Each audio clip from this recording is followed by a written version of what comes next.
आज मुख्यमंत्री आके कहते हैं कि हम सीना चीर के दिखाएंगे। अरे सीना आप चीरिए, हम लोग पेपर चीर के दिखाएंगे।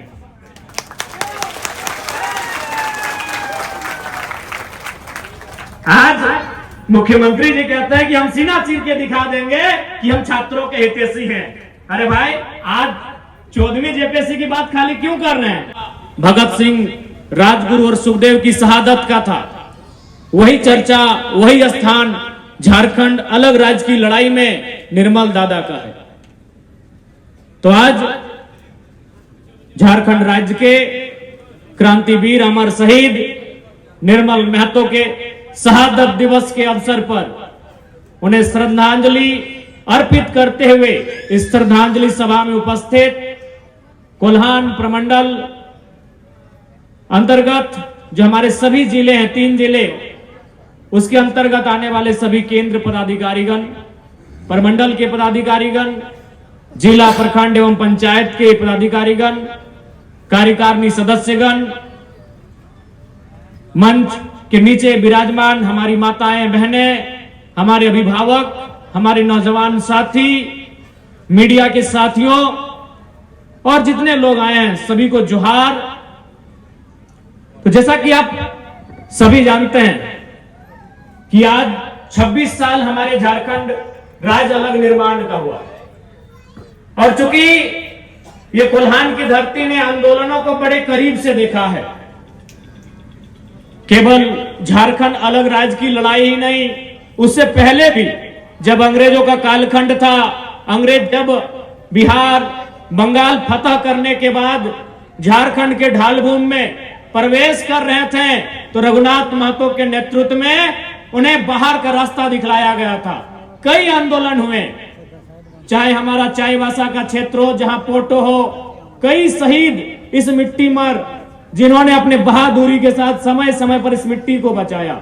और आज निर्मल दा की शहादत दिवस है, लेकिन सवाल यह बनता है कि आखिर इस राज्य को अलग कराने के लिए हमारे पूर्वजों ने जो बलिदान दिया है वो बलिदान क्यों दिया गया है?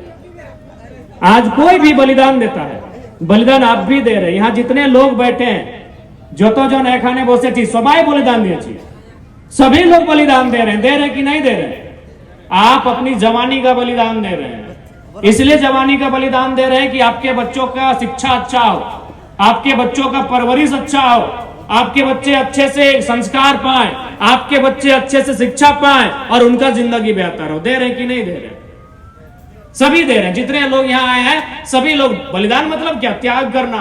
सभी लोग त्याग करते हैं, अपना सुख को त्याग करके, अपना नींद को त्याग करके। आज आप शहरों में जाते हैं, कमाई करते हैं, नौकरी चाकरी करते हैं, फैक्ट्रियों में जाते हैं, मजदूरी करते हैं, बहुत सारा काम करते हैं। कोई खेतों में काम करते हैं, कोई मजदूरी का काम करते हैं, कोई रेजा कुली का काम करते हैं कि नहीं करते हैं? तो जब आप त्याग दे रहे हैं, जब आप बलिदान दे रहे हैं, तो कुछ सोच के दे रहे हैं। क्या सोच के बलिदान दे रहे हैं? कि हम यह सोचकर बलिदान दे रहे हैं, हम यह सोचकर त्याग दे रहे हैं कि मेरा जो आने वाला पीढ़ी होगा, मेरे बाद जो आएंगे, उनका जिंदगी ठीक हो। यही सोच के ना आप बलिदान दे रहे हैं, यही सोच के ना आप त्याग कर रहे हैं। तो निर्मल दा ने भी यही सोच के बलिदान दिया था। निर्मल दा ने भी यही सोच के बलिदान दिया था कि मेरे बाद जो पीढ़ी आएगी, मेरे जाने के बाद जो लोग आएंगे, कम से कम उनका जिंदगी ठीक हो। आज ये सवाल है, क्योंकि सवाल तो निर्मल दा का ही है।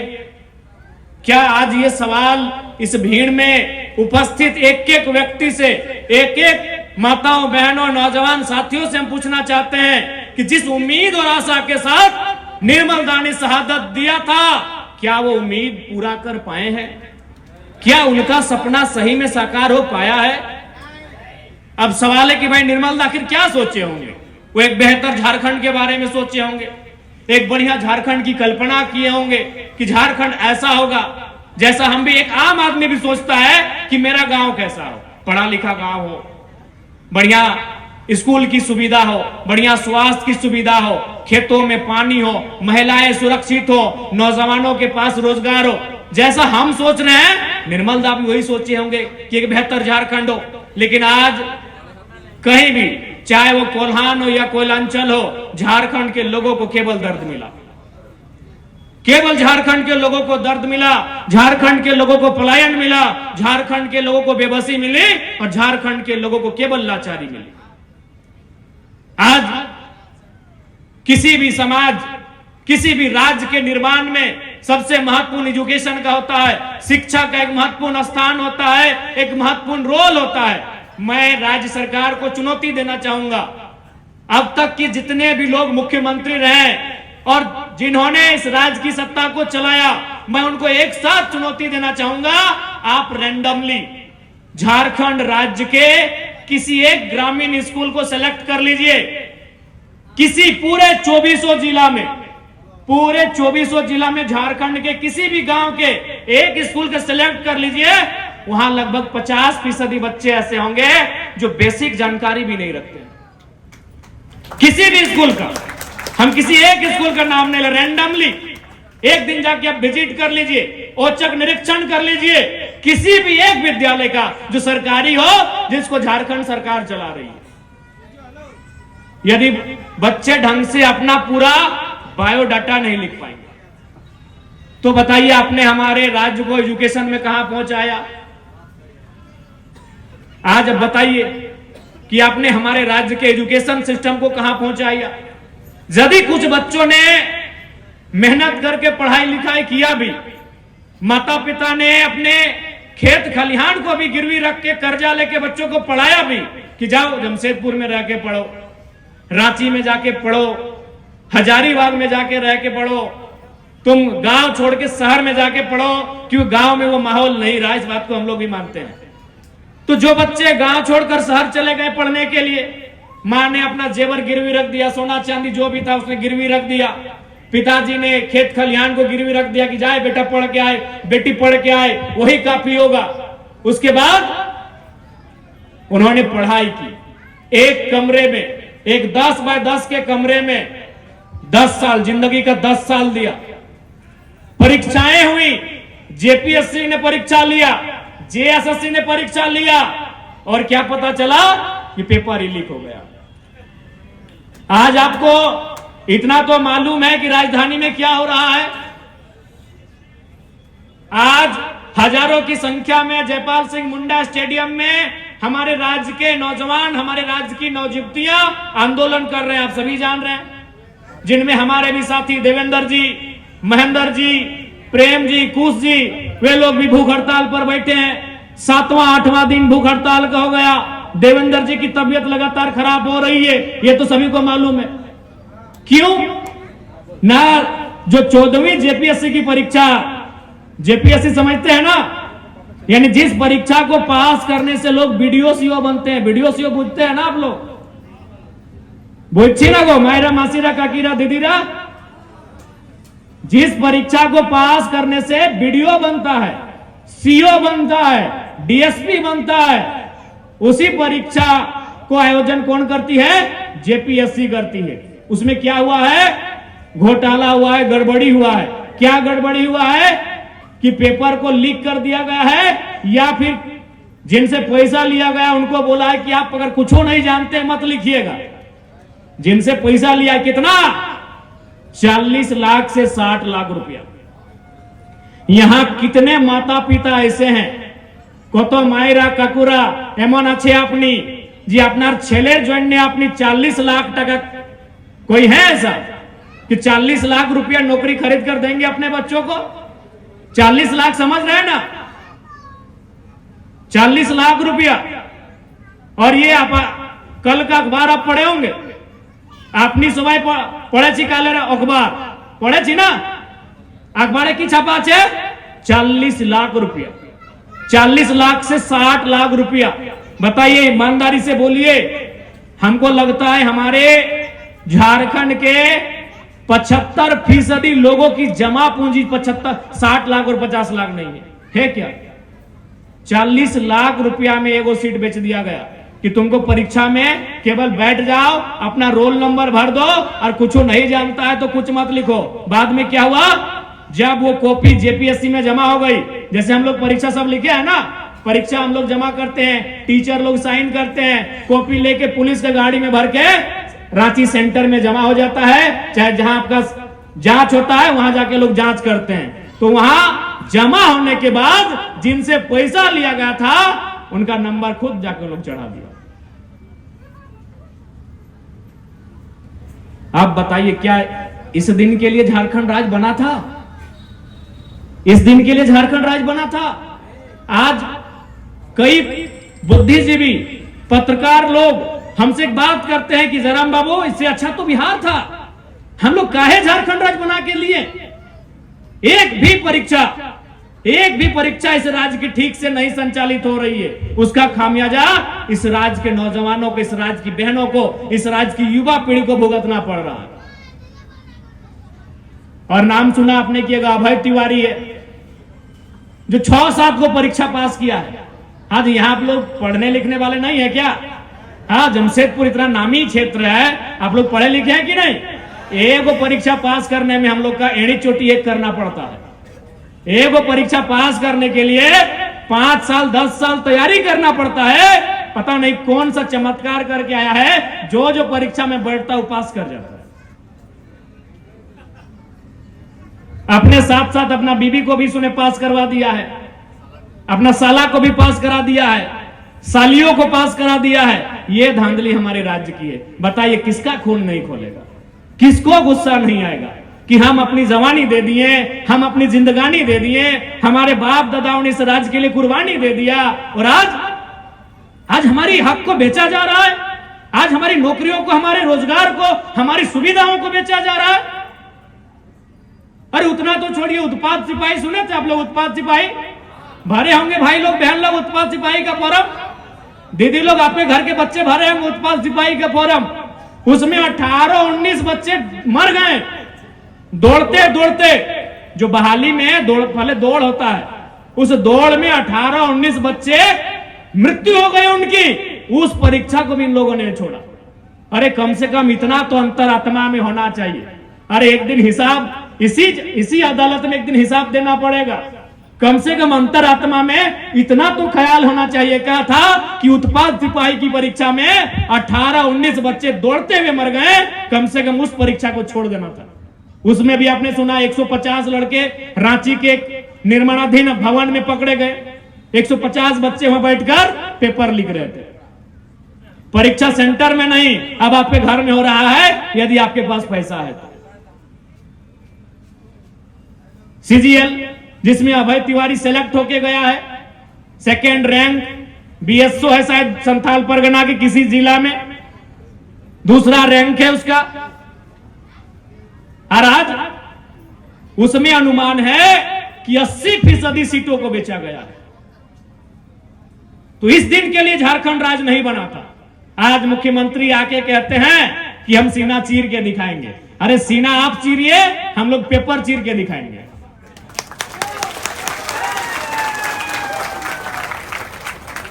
आज मुख्यमंत्री जी कहते हैं कि हम सीना चीर के दिखा देंगे कि हम छात्रों के हितैषी हैं। अरे भाई, आज 14वीं जेपीएससी की बात खाली क्यों कर रहे हैं? जेएसएससी की बात करिए, पीजीटी की बात करिए, जो फॉरेस्ट विभाग की परीक्षा हुई उसकी बात करिए, उत्पाद सिपाही की बात करिए, अरे लेडी सुपरवाइजर की भी बात करिए। दीदी लोग आप लोग बैठे हैं, लेडी सुपरवाइजर समझ रहे हैं ना, महिला पर्यवेक्षिका। उसमें क्या हुआ, एक ही कॉलेज से 3 सेशन की 33 महिलाओं का सिलेक्शन हुआ। और मजेदार बात है कि 33 लोग फॉर्में भरी थी। एक ही कॉलेज से लेडी सुपरवाइजर की परीक्षा में 3 सेशन मिला के 33 महिलाओं ने फॉर्म भरा। उस परीक्षा में 33 का सिलेक्शन हो गया। इसका मतलब यह हुआ कि उनको डिग्री दिया गया होगा, उनको फॉर्म भरने के बाद डिग्री दिया गया होगा। यह चमत्कार हमारे राज्य में हो रहा है। अब ऐसे राज्य में हम जी रहे हैं जहां अब हमारी मेहनत मायने नहीं रखेगी, जहां हमारा पसीना मायने नहीं रखेगा, हमारे पास पैसा कितना है ये मायने रखेगा। अब सीटें भी बिक रही हैं। तो इसका मूल कारण है कि आज बीडीओ और सीओ का सीट बिक रहा है, आज डीएसपी का सीट बिक रहा है, आज इंस्पेक्टर और दरोगा का सीट बिक रहा है। लेकिन उससे पहले हम लोग विधायक और सांसद का भी तो सीट बेचते हैं। विधायक और सांसद का भी तो सीट बेचते हैं हम लोग। करोड़ों रुपया उन लोग चुनाव में खर्च करते हैं कि नहीं करते हैं? करते हैं कि नहीं? करोड़ रुपया एक विधायक सांसद बनने के लिए करोड़ रुपए खर्च करता है। इसलिए आज केवल राज्य की नहीं, देश की भी जो व्यवस्था है, आज निर्मल दास को सच्ची श्रद्धांजलि वही होगी कि हमें एक संकल्प लेना होगा कि निर्मल के सपनों का झारखंड बनाने में हमारी क्या भूमिका होगी। सबकी कोई ना कोई थोड़ी थोड़ी भूमिका है। आपको कहावत याद होगी ना, एक जंगल में आग लगा था, उस जंगल में आग लगी थी तो सभी जंगली जानवर चुपचाप बैठ के तमाशा देख रहे थे और एक छोटी सी चिड़िया बूंद बूंद पानी देकर डाल रही थी, यानी वो प्रयास कर रही थी। तो ठीक उसी प्रकार सब अपने अपने स्तर से प्रयास करेंगे कि भाई हम इस राज्य को बेहतर बनाने के लिए मेरा क्या प्रयास होगा। अरे ज्यादा कुछ नहीं, ठीक है आप अधिकारी नहीं है, आप अधिकारी नहीं है, आप किसी पोस्ट पे नहीं है, आप कम से कम इस राज्य के एक जागरूक मतदाता तो हैं। ठीक है आप वीडियो नहीं है, यहां बैठे हुए हमारे भाई बहन लोग वीडियो नहीं है, हमारी दीदी लोग लेडी सुपरवाइजर नहीं है, हमारी दीदी लोग नर्स नहीं है, कोई बात नहीं, कम से कम हम एक जागरूक मतदाता तो हैं। हम अपने मत का तो ठीक से प्रयोग कर सकते हैं। हम ऐसे नौजवानों को चुनाव तो जितवा सकते हैं जो शायद निर्मल दा के सपनों के रास्ते पर जाए और उस रास्ते में जाकर एक बेहतर झारखंड बनाए। आज देखिए आपके आशीर्वाद से एक नया लड़का जीत के आया है, आपने एक नए लड़के को वोट देकर विधायक बनाया है। आज देखिए कि झारखंड की राजनीति की सोच बदली कि नहीं बदली है। इससे पहले विधायक आज दिल्ली से जितने रिपोर्टर आए उन्होंने एक ही लाइन कहा कि आपने विधायिका की परिभाषा को ही बदल दिया है। विधायक यार विधायक होता था, उससे मिलने के लिए इंतजार करना पड़ता था। और अभी भी जो झारखंड विधानसभा आवास में जितना विधायक लोग आप लोग ट्राई कर लीजिए, कहिए कि हम लोग मिलने के लिए आए हैं, आपको नीचे 4 को कुर्सी लगा देगा, वहां बोलेगा बैठिए, विधायक जी से पूछते हैं। और जयराम माँ तो कोई नहीं पूछता है, मगर बेडरूम में सुतलो है तो लोग खोल के घुस जाता है। बोले यार भाई कम से कम ठका भी दीजिए। हाँ सीधा एकदम खोल के घुस के विधायक के हम खाली उतने बोले कि हम लोग ठका दीजिए भाई, सुबह उठे हैं, आंखें मुंह केची काने मुंह कान धो के निकलेंगे। तो दिल्ली के पत्रकार हमको बोले कि आपने इस परिपाटी को ही बदल दिया। आज एक नया लड़का अगर विधायक बना है, उस परंपरा को उसने चुनौती दिया है। आप देखते होंगे कोई जरूरतमंद आदमी हमारे आके सामने खड़ा हो जाता है, उसे हम तुरंत चेक काट के मदद करते हैं, क्योंकि आज ये हिम्मत किसी का नहीं है। अरे 2 नंबर का पैसा तो सब कोई डर से भगवान और भूत को चढ़ा देता है, 1 नंबर का पैसा देने के लिए कलेजा चाहिए। राज्य के सभी विधायक सांसद लोगों की मदद करते हैं, लेकिन 2 नंबर का पैसा का राज्य के झारखंड में जितने विधायक सांसद हैं सभी जनता की मदद करते हैं। मैं नहीं कह रहा कि जनता को नहीं देते हैं, किसी न किसी काम में देते हैं, लेकिन 2 नंबर का है। बोलते हैं ठेकेदार जी देख लीजिएगा वहां एक मैटर है, आप देख लीजिएगा यहाँ ये है, 1 नंबर का पैसा चेक काटकर पब्लिक के ऑन दी स्पॉट देना, वो केवल 25 सालों के हिस्ट्री में जयराम महतो ने किया। आखिर क्यों? क्योंकि एक नया लड़का विधायक बना। मैंने अनुभव किया कि भाई कितने मेहनत से लोगों ने चुनाव जिताया है। लोग गांव गए चंदा मांगने के लिए, लोगों ने साग सब्जी अपना चंदा में दिया कि लीजिए हमारे पास पैसा नहीं है, इसको हाट में बेचिए और पैसा लाइए और झंडा बैनर बनाइए।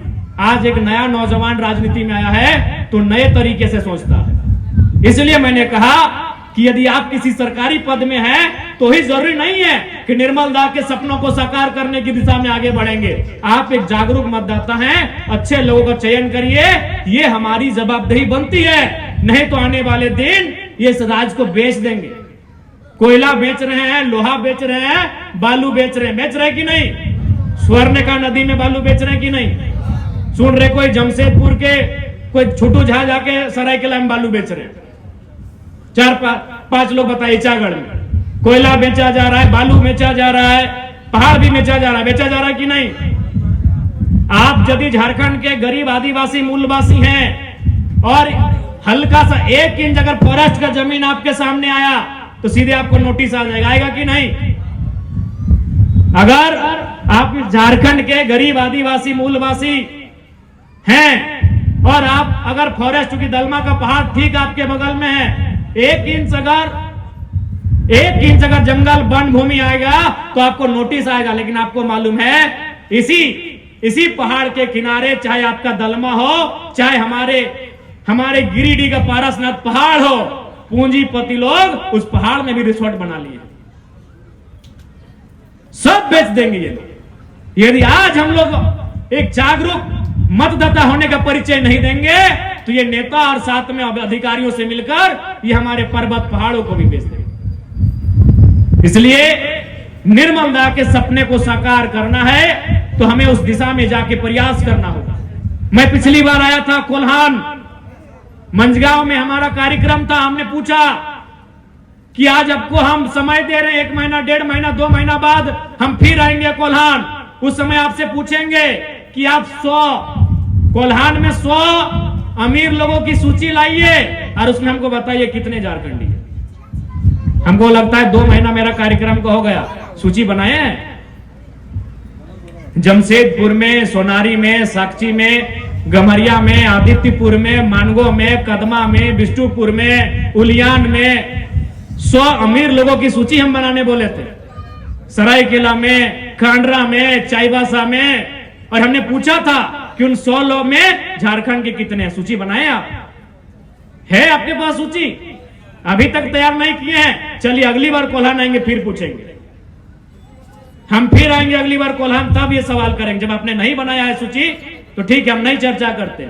हम आज फिर आपको ये टास्क दे रहे हैं कि जब हम अगली बार कोल्हान आए, जमशेदपुर आए या चाईबासा आए या सरायकेला आए, आप 100 अमीर लोगों की सूची बनाइएगा और हमें बताइएगा कि फलना सोरेन जी झारखंड के हैं, फलना महतो जी झारखंड के हैं, फलना घासी जी झारखंड के हैं, फलना मुंडा जी झारखंड के हैं, फलना सरदार जी झारखंड के हैं। हमको बताइएगा।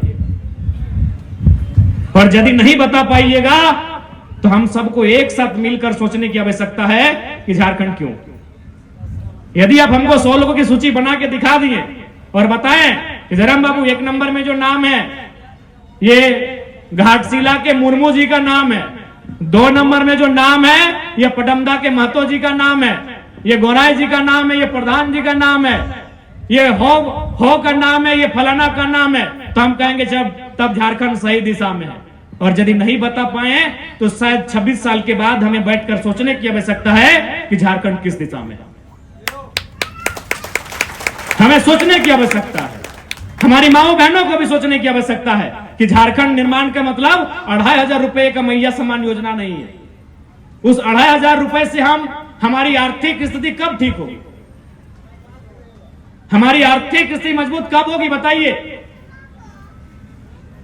इसलिए आज 25 साल के बाद हमें बैठकर यह चिंता करनी होगी कि झारखंड का निर्माण क्यों हुआ। यदि 100 अमीर लोगों की सूची में 3 जिला मिलाकर अगर 3 लोग हमारे नहीं है, सवाल बनता है। अब